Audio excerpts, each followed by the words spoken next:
अस्सलामुअलैकुम दोस्तों और साथियों, उम्मीद है आप लोग खैरियत से होंगे।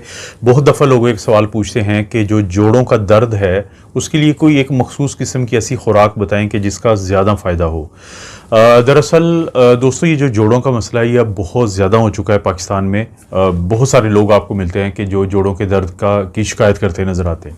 जहन में रखें कि हमारे जिस्म में 3 जोड़ ऐसे होते हैं जिनको हम कहते हैं वज़न उठाने वाले जोड़, यानी वेट बेरिंग जॉइंट।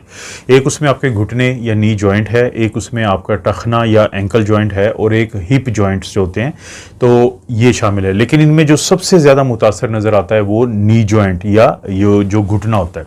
जैसा कि नाम से जाहिर है कि अगर ये वेट बेरिंग है तो अगर आपका वज़न ज़्यादा है तो ये जो अमल होता है, ये जो टूट फूट का अमल होता है जिसकी वजह से आपके अक्सर जोड़ जो हैं वो ख़राब हुए होते हैं, तो ये फिर ज़्यादा हो जाता है। तो पहले तो ये चीज़ को आप जहन में रखें कि आपने अपना वज़न कम रखना है। उसकी वजह क्या होती है कि देखें, ये जो घुटने हैं जहाँ पे ये 2 हड्डियाँ यानी ऊपर वाली को हम फीमर कहते हैं और नीचे टिबिया होती है, जहाँ पे ये दोनों मिलती हैं, तो 2 चीज़ें ऐसी होती हैं जो इन 2 हड्डियों के टकराने के दौरान होने वाली फ्रिक्शन को या सोजिश को वो बचाती हैं। एक तो वो कार्टिलेज है जिसको हम अक्सर तकिया कहते हैं, यानी कुशन कहते हैं, कि कुशन इफेक्ट देता है कि जैसे जब कोई चीज़ें टकराएं और उनके दरमियान तकिया हो तो वो चीज़ें नहीं टकराएंगी बल्कि तकिए के साथ वो प्रेशर जो ख़त्म हो जाएगा।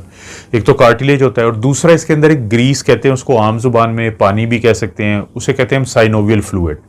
तो जैसे जैसे ये कार्टिलेज टूट फूट का शिकार होता है, उम्र ज़्यादा की वजह से होता है, वज़न ज़्यादा की वजह से ख़ास तौर पे होता है, ये चोट लगने से होता है, और इसी तरह से अगर उम्र बढ़ने के साथ साथ जो फ्लूइड होता है, साइनोवियल फ्लूइड जो है, ये कम हो जाता है, तो फिर ये मसला बहुत ज़्यादा हो जाता है। इन्फ्लेमेशन होती है, सोजिश होती है, दर्द होता है, चलने फिरने में तकलीफ होती है। अक्सर आपने देखा होगा कि लोगों के घुटनों से फिर आवाज़ें आ रही होती हैं उठते बैठते हुए। तो कोई ऐसे खानों की जो कैटेगरी है वो आप लाजमी सिलेक्ट करें कि जिनके अंदर ओमेगा 3 फैटी एसिड हो। ओमेगा 3 फैटी एसिड का ये फ़ायदा होता है कि अगर आपके जिस्म में इसकी कमी नहीं और ये मौजूद है, एक तो ये जो सोजिश होती है, इन्फ्लेमेशन होती है कि जिसकी वजह से ये टूट फूट ज़्यादा होती है पूरे जिस्म की तरह यहाँ पे भी, तो उसको कम करता है। और दूसरा जो आपके घुटनों की सेहत है उसको बहुत ज़्यादा बढ़ोतरी मिलती है। अब वो कौन से खाने हैं कि जहाँ से आपको कुदरती तौर पर ओमेगा 3 फैटी एसिड मिल जाता है, इसमें कोई शक नहीं है कि मार्केट में सप्लीमेंट्स हैं, मार्केट में आपको कैप्सूल मिलते हैं। लेकिन जहन में रखें कि जब भी कोई भी चीज़ आप कुदरती तौर पे खाएंगे तो आपके जिस्म के साथ उसकी मुताबिकत ज़्यादा होगी, वो आपके ऊपर ज़्यादा फ़ायदा देगा आपको। लेकिन उसी वक्त में आपने ख्याल रखना है कि इन खाने वाली चीज़ों को खाना इनके सही तरीके से। हम मुख्तलिफ वीडियोज़ में आपको पता है ये बताते रहते हैं, तो पहले मैं आपको बता देता हूँ कौन कौन सी चीज़ें हैं। ये खानों में शामिल है कि आपने एक तो फ्लैक्स सीड्स, जिसको हम अलसी के बीज कहते हैं, तो ये इस्तेमाल करें और रात को भिगो दें और सुबह इनको आप चबा चबा के खा लें। चिया सीड्स ये भी बड़े मशहूर हैं, इनको भी आप कम क्वांटिटी में शुरू करें और रात को भिगो के रखें और सुबह फिर इनको इस्तेमाल करें। और अगर आपको कोई मसला इससे नहीं बनता है तो इसकी मिकदार को आप बढ़ा सकते हैं।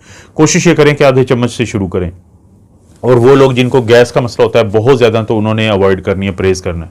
उसके बाद जो अखरोट होते हैं उनका इस्तेमाल अगर आप ज़्यादा करेंगे तो अखरोट के अंदर ओमेगा 3 फैटी एसिड मौजूद होता है। मछलियों की कुछ कैटेगरीज हैं जिनमें से कुछ के नाम मैं आपको बताता हूँ कि इनको फैटी फिश आपको पता है कि हम कहते हैं। सैल्मन मछली, इसके अंदर ओमेगा 3 फैटी एसिड्स होते हैं। सार्डीन्स जो है इसके अंदर आपको मिलता है कि ओमेगा 3 फैटी एसिड ज़्यादा है। ट्राउट मछली जो है इसके अंदर ओमेगा 3 फैटी एसिड ज़्यादा है।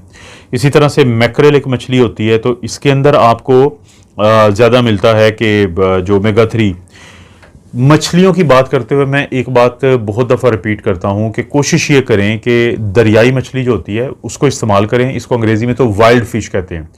लेकिन जो फार्मी मछली होती है, क्योंकि उसको स्टीरॉयड दिए जाते हैं बाज़ उसकी खुराक में केमिकल्स होते हैं कि जल्दी ये पैदाइश हो और ज़्यादा एंटीबायोटिक दी जाती हैं ताकि ये ख़त्म मर ना जाए, उसे फाइनेंशियल नुकसान होता है। जबकि दरियाओं में तो ऐसा कोई चक्कर नहीं है कि दरिया से किसी ने पकड़ी, आपने ख़रीद ली, कुदरती चीज़ें उसने खाई होती हैं तो उससे आपको फ़ायदा होता है।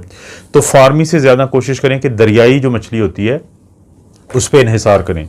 इसी तरह से एक कॉड लिवर ऑयल, कॉड जो है एक मखसूस किस्म की मछली होती है, तो उसका जो ऑयल होता है उसके जिगर का, उसका फ़ायदा होता है। हेरिंग एक बड़ी छोटी छोटी मछलियाँ होती हैं, आपको तो डब्बों में भी मिल जाती हैं वो, और अगर कुदरती तौर पे हेरिंग मिलती है तो बहुत अच्छी बात है।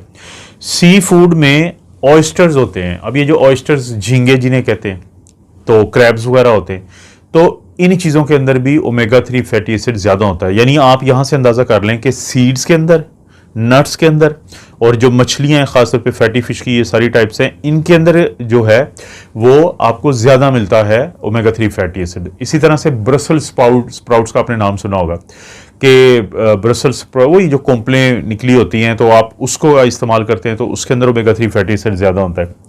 बीन्स, ये मटर फलियाँ, लोबिया, इसके अंदर आपको ज़्यादा मिलता है। सब्ज़ पत्तों वाली जो सब्जियाँ हैं, सब्ज पत्तों वाली सब्जियों में पालक बड़ा मशहूर है, आपको मिल जाएगा। केल है, स्विस चार्ड है। ग्रीन सब्ज पत्तों वाली सब्जियों में विटामिन डी के अलावा, जो कि हड्डियों के लिए ज़रूरी है, जोड़ों के लिए ज़रूरी है, ओमेगा 3 फैटी एसिड भी ज़्यादा होता है, तो ये फ़ायदा हो जाएगा। और सबसे आखिर में, अगर आप सोयाबीन, आपको पता है ऑयल भी होता है और सोया मिल्क भी आपको मिलता है, यानी सोयाबीन के इस्तेमाल से भी आपको ओमेगा 3 फैटी एसिड ज़्यादा मिल जाता है। अब ओमेगा 3 फैटी एसिड आपके घुटनों को भी फ़ायदा देगा, और अक्सर वो लोग जिनको घुटनों का मसला होता है तो उनकी उम्र ज़्यादा हो रही होती है, तो उनको ब्लड प्रेशर भी होता है, शुगर भी होता है, दिल के मसले भी होते हैं, तो दिल की सेहत के लिए भी एक बड़ी अच्छी चीज़ है। ये आपके पूरे जिस्म में सोजिश, इन्फ्लेमेशन को कम करता है। तो ओमेगा 3 फैटी एसिड वाले खाने खा के आप अपने जोड़ों की सेहत को बेहतर कर सकते हैं। जोड़ों के अंदर ये जो पानी या ग्रीस कम हो रहा होता है, साइनोवियल फ्लूइड, उसको बेहतर बना सकते हैं, और अपनी पूरी सेहत को भी आप बेहतर कर सकते हैं। इस तरह की वीडियोस आपको पता है दोस्तों, मैं बनाता रहता हूँ। वीडियो को लाइक करें, चैनल को सब्सक्राइब करें। कोई वीडियो अच्छी लगती है तो दोस्तों रिश्तेदारों से शेयर करने के लिए नीचे ऑप्शन है, उसको जरूर इस्तेमाल करें, और कोई अच्छा सा कमेंट भी करें। आप अपना और अपनी फैमिली का ख्याल रखें। अल्लाह ताला आपको और आपकी फैमिली को हर किस्म की बुराई, बीमारी और आजमाइश से महफूज रखें।